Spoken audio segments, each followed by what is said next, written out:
Hi, I'm Fayrisk, your new favorite artist, and today we are talking about my first D&D character and how I created him.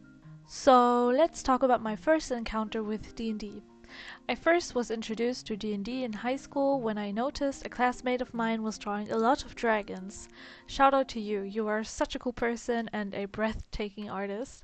That classmate and other people were constantly talking about character creation. They were also the DM of that group, I think. I have always loved drawing characters and coming up with cool designs, so my interest was piqued from there. I tried to follow what they were talking about, but I never came around to actually get into the game, as it seemed pretty complicated, solely from looking at the character sheets they were filling out back then. Fantasy as a genre was also something very vague to me. I enjoyed it casually, but not as much as I do today. I don't quite remember when, but I think it was during this time that I came up with the D&D OC that was basically a fairy, since I always wanted to be a fairy when I was little. I really had no idea of how anything worked or what the rules were, or what the rules would say about my character. I was just hoping my ideas would work and went with a cute design. As you can see, this character never left the sketch phase, and I was just drawing something that I came up with, based on wanting to play a pretty elf girl with wings. She was supposed to have a contrasting outfit, with one side more fitting for adventuring, and the other side a bit more elegant and flowy. I remember I simply couldn't decide what type of character I wanted to play, and I didn't even know any kind of character creation rules or conventions of any sort, so I combined the two concepts that I had in my head this way. Her name is Elfara and she is an Eladrin elf cleric. Whatever I thought that meant, I still don't know what I should make of that, but I think I need to rework her either way now that I am looking at her in detail for the first time in about 5 to 6 years. Through Baldur's Gate 3, like most people who recently joined the cult, I discovered how amazing the official world setting of Faerûn is, and how fascinating the characters can be, as well as how fairly easy it could be to get into playing without knowing anything about the mechanics beforehand. After briefly joining Astarion's harem for about a year, I also got to see how D&D was something to address mature themes and a fun way to experience things you never knew you wanted to try. Now is the time my party members who currently play with me turn off this video, because there will be character spoilers in this from now on. Last year I was invited into a campaign which sadly never got to see the light of day, but for this campaign I created my very first full fleshed out character. With the help of a DM, I was of course not immune to creating a queer edgelord tiefling with a tragic backstory. Oh, and he had to be a warlock, what else? This was the first class I played in Baldur's Gate 3, and I thought it would be easy to understand the mechanics better if I chose something familiar.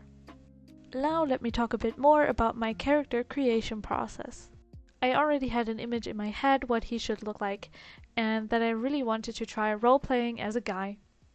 But the requirement for all characters that I create for fun is to make them as handsome or pretty as possible, because I can.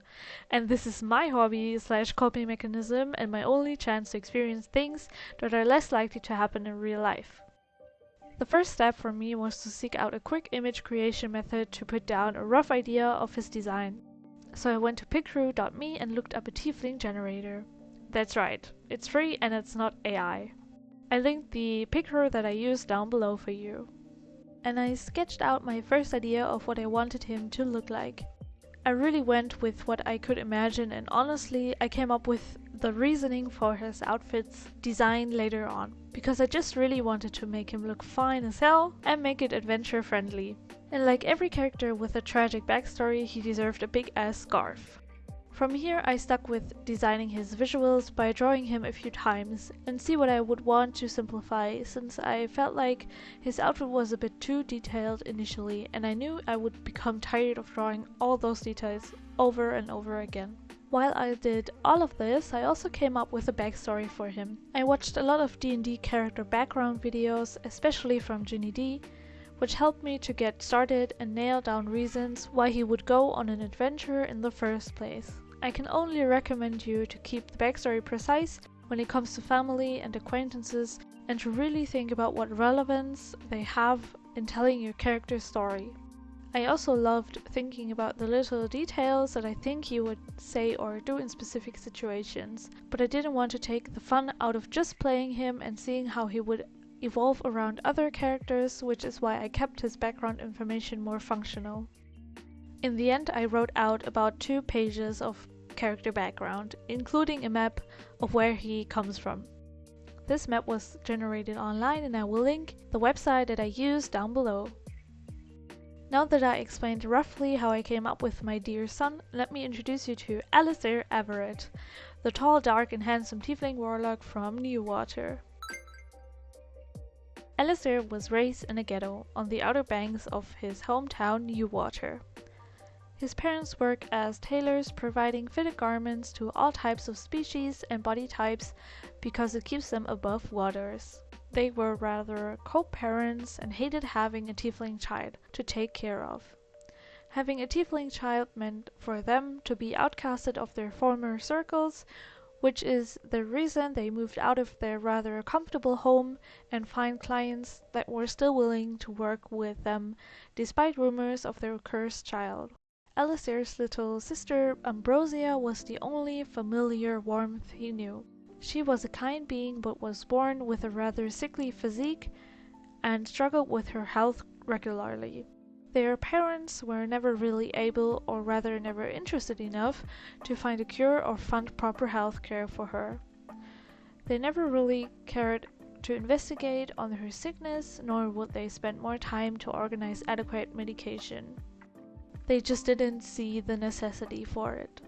Alistair's parents raised him with expectations of sending him to a prestigious university to study the arcane and work hard to raise their social status again, as a way to repay what his parents lost because of him.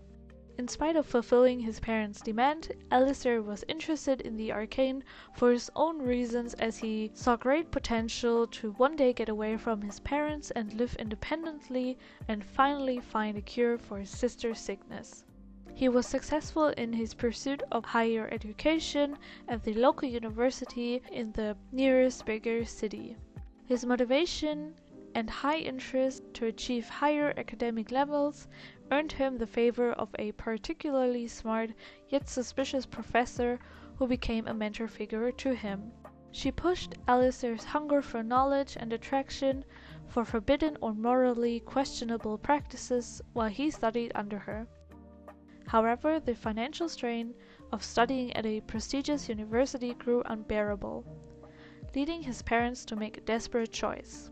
They sold their daughter to a shadowy organization for mysterious motives, using the money to fund Alistair's education in hopes to achieve a better life through him.